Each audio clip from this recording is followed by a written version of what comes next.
결혼도 생각할 나이인데 이번 연애는 이 사람은 괜찮은 걸까? 잘못된 선택으로 시간만 버리면 어떡하지?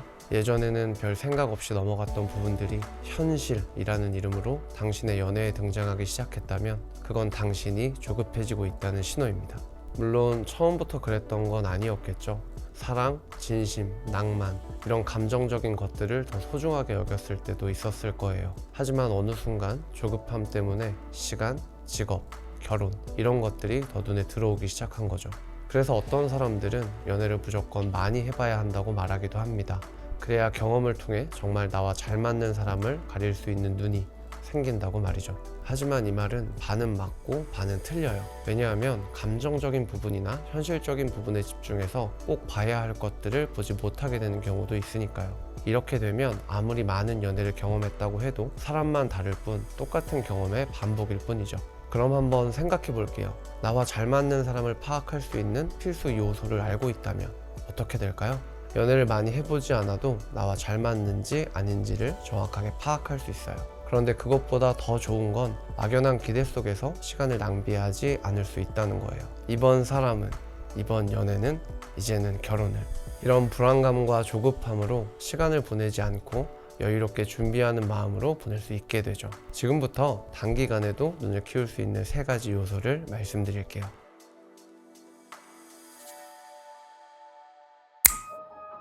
태도는 사람이 말과 행동을 했을 때 그 사람의 마음가짐을 뜻하는 말입니다. 예를 들어서 어떤 사람이 매일 회사에 지각해요. 지각할 때마다 자기가 왜 지각할 수밖에 없었는지에 대한 이유를 쉴 새 없이 얘기하지만 지각은 늘 반복되죠. 그럼 이 사람은 어떤 태도를 갖고 있을까요? 자신의 문제를 개선할 의지가 없고 그래서 노력도 하지 않으며 말로만 모든 걸 해결하려고 합니다. 이렇게 그 사람의 말과 행동에서 긍정, 의지, 노력, 예의, 핑계 등 그 사람이 어떤 마음가짐으로 말과 행동을 하는지를 알아보는 거예요. 그럼 한번 생각해 볼게요. 만약 당신이 신입이라 지각한 사람을 오늘 처음 봤다면 어떨까요? 늦어서 죄송합니다. 제가 최근 업무가 많아져서 며칠 야근을 했더니 저도 모르게 늦게 일어났네요. 그래도 업무에 차질 없도록 미팅 시간까지 모두 마무리하고 업무 끝나면 저 때문에 고생하신 다른 분들께도 찾아가서 꼭 말씀드리겠습니다. 다시는 이런 일 없도록 하겠습니다. 이 얘기만 들으면 책임감도 있고 변화하려는 의지도 있고 지각은 했지만 괜찮은 사람처럼 보이기도 하죠. 결국 당신은 이 사람이 매일 늦고 매일 같은 변명을 한다는 걸 확인하기 전까지 이 사람의 태도를 잘못 파악할 수도 있다는 거예요. 문제는 대부분 이렇게 잘못 파악한 태도를 그 사람의 진짜 모습이라고 믿는다는 거죠. 더욱이 사람은 자신이 좋아하는 이성 앞에서 의도를 했건 하지 않았건 자신을 꾸며요. 따라서 썸 단계나 연애 초반에는 아무리 많은 대화를 했더라도 정확한 태도를 파악하기 어려울 수 있다는 거죠. 그럼 어떻게 해야 할까요? 가장 먼저 말과 행동을 같이 보려고 노력하시는 겁니다. 말은 상대방의 생각이나 기분, 상황에 따라 얼마든지 지어낼 수 있어요. 반면에 행동은 오랫동안 해온 습관이 있기 때문에 잘 바뀌지 않죠. 그래서 말과 행동을 같이 보거나 혹은 행동만 보는 것이 더 정확해요. 이건 방금 전 지각 예시를 통해서 확실하게 아셨을 겁니다. 다음으로 반대의 상황을 보는 거예요. 어떤 사람이 자신을 긍정적인 사람이라고 말한다면 그걸 확인할 수 있는 가장 확실한 상황은 언제일까요? 바로 부정적인 상황입니다. 부정적인 상황에서도 여전히 긍정적인 태도가 유지되는지를 보는 거죠. 다만 주의할 게 한 가지 있어요. 바로 떠보는 겁니다. 간혹 반대의 상황을 알아보려고 떠보는 말이나 행동을 하시는 분들이 있죠. 상대방이 20대 초반이라면 먹힐 수도 있지만 대부분은 알아차려요. 그래서 태도가 궁금하다면 떠보는 것보다는 칭찬과 함께 질문을 하는 것이 훨씬 좋아요. 예를 들어 볼게요. 어떤 남자가 담배를 끊었다고 얘기한다면 정말요? 제 주변에는 그런 사람이 없는데 진짜 대단한 것 같아요. 담배 끊을 생각을 어떻게 하게 되셨어요? 칭찬에 기분이 좋아진 남자는 자신의 얘기를 시작하겠죠. 그러면 쭉 듣다가 그 생각이 진짜 멋있는 것 같아요. 그럼 지금은 담배 생각나면 어떻게 해요? 이런 식으로 칭찬과 함께 디테일한 질문을 이어 나간다면 그 사람이 말로만 하는지 아니면 말을 지키기 위해 행동도 하고 있는지를 어느 정도 파악할 수 있어요. 물론 가장 정확한 건 반대되는 상황에서 보여주는 모습이죠. 따라서 상대방을 겪어볼 수 있는 최소한의 시간이 필요합니다. 최소 3개월입니다.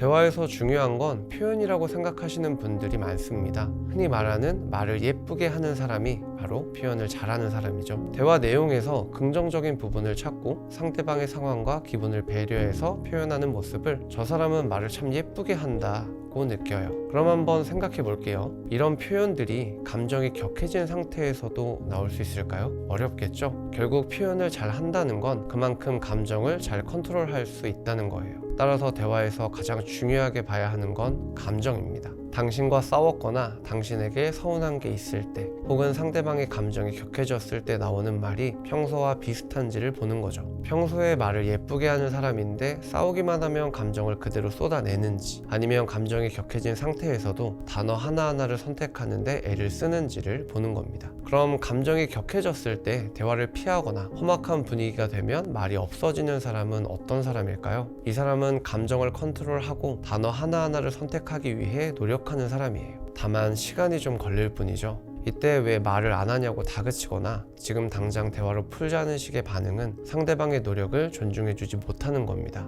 따라서 이런 상황에서는 상대방이 노력하고 있다고 생각하고 충분한 시간을 갖는 게 좋아요. 이렇게 대화와 감정에 대해서 생각하지 못하면 평소의 모습이나 서로 좋을 때의 표현이 전부라고 생각하게 되기도 합니다. 이렇게 되면 싸우지만 않으면 참 좋은 사람인데, 평소에는 말을 참 예쁘게 하는 사람인데, 이런 식으로 완전히 잘못 판단하게 되는 거예요. 그 사람은 싸우지만 않으면 참 좋은 사람이 아니라 감정에 따라 말이 바뀌는 사람이죠. 평소에 말을 참 예쁘게 하는 사람이 아니라 감정을 컨트롤하지 못하는 사람입니다. 따라서 감정이 평온하고 즐거울 때의 표현과 감정이 격해졌을 때의 표현 모두 파악하기 위한 시간이 필요해요. 최소 2개월입니다.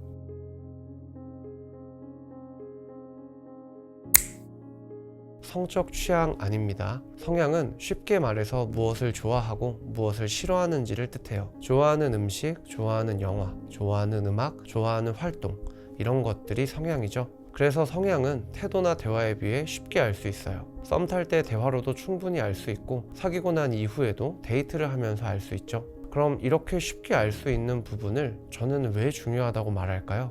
크게 두 가지 이유가 있는데요. 첫째는 지속적인 연애나 결혼에 생각보다 큰 역할을 하기 때문이에요. 예를 들어서 나는 고기만 좋아하는데 상대방은 고기만 못 먹어요. 그럼 둘이 맛있는 고깃집에서 데이트를 하거나 결혼 후에 외식을 하는 일, 집에서 고기를 구워서 같이 행복하게 먹는 일은 영원히 일어나지 않을 수도 있다는 거죠. TV 프로그램도 마찬가지예요. 나는 예능만 보는데 상대는 다큐만 본다면 누군가 양보하는 것도 한두 번이지 서로 같은 걸 보면서 대화를 나누는 일은 거의 없겠죠. 만약 사랑으로 극복하면 된다거나 노력하면 된다거나 하는 생각이 들었다면 그 대상이 나일 때도 가능한지를 상상해보세요.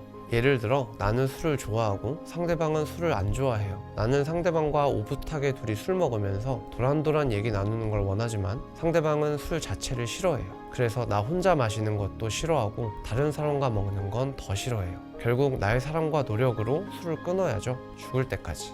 이별은 생각보다 작은 싸움의 반복에서 시작되는 경우가 많고 그 작은 싸움의 원인은 성향의 차이에서 비롯되는 경우가 많습니다. 내가 좋아하는 걸 상대방은 싫어할 때, 내가 하고 싶은 걸 상대방은 하기 싫어할 때 싸움의 원인이 되죠. 그만큼 성향은 중요해요. 둘째는 성향 차이로 인한 태도를 볼 수 있기 때문이에요. 성향 차이로 이견이 생겼을 때 상대방이 무조건 참고 당신의 성향을 따르는지, 아니면 자신의 의견만 내세우는지, 그것도 아니면 적절한 대안을 제시하는지, 이런 태도를 볼 수 있죠. 그럼 가장 좋은 태도는 뭘까요? 무조건 참고 노력해서 당신의 성향만 따르는 걸까요? 아니에요. 적절한 대안을 제시하는 태도예요. 왜냐하면 인간의 인내심에는 한계가 있기 때문입니다. 무조건 참고 노력한다는 건 그만큼 인내심이 크다는 뜻이기도 하지만 인내심의 한계가 왔을 때 그만큼 더 크게 터질 수 있다는 뜻이기도 하죠. 그래서 가장 좋은 건 서로 적당히 참거나 서로 참지 않는 거예요. 대안을 제시한다는 건 서로 적당히 참는 타협점을 찾아가는 태도죠. 그래서 본질적으로 싸움의 원인을 피할 수 있어요. 이렇게 성향 차이가 생기면 바로 태도까지 확인할 수 있습니다. 물론 시간이 필요하죠. 성향만 알아본다면 최소 1개월, 성향 차이로 인한 태도까지 본다면 최소 3개월이 걸립니다.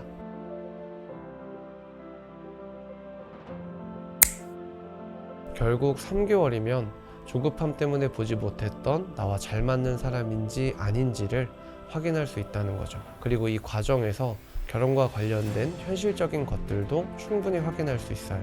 간혹 오랜 연애를 한 뒤 이별하고 그 다음 연애에서 6개월도 채 안 돼서 갑자기 결혼하는 커플들이 있어요. 이 사람들은 과거의 오랜 연애로 인해 나와 잘 맞는 사람을 구분할 수 있게 되었거나 혹은 구분할 수 있다고 믿고 있는 거죠. 그래서 남들이 말려도 자신들은 확신을 갖고 결혼까지 가는 겁니다. 그만큼 오늘 말씀드린 태도, 대화, 성향 이 세 가지는 정말 중요해요. 썸이 시작되고 연애 초중반까지는 서로가 서로를 가장 많이 끌려할 때죠. 그래서 이때 영원한 사랑, 변함없는 우리라는 생각도 들고 그만큼 많은 대화와 감정을 느껴요. 하지만 사실 이 시기에는 이끌림, 호감, 도파민 정도로 보는 게 좋습니다. 이 시기에 느껴지는 감정과 생각이 이후로도 이어질 수도 있지만 아닐 수도 있다는 거죠. 따라서 오늘 얘기한 세 가지와 3개월에만 우선 집중해 주셨으면 좋겠어요. 그럼 이전에는 미처 보지 못했던 것들이 보이기 시작하고 그럴수록 조급한 마음보다는 나와 정말 잘 맞는 사람을 찾아봐야지 하는 마음이 들 거예요. 끝까지 봐주셔서 항상 감사해요. 지금까지 라이프 코치 키프로스였습니다.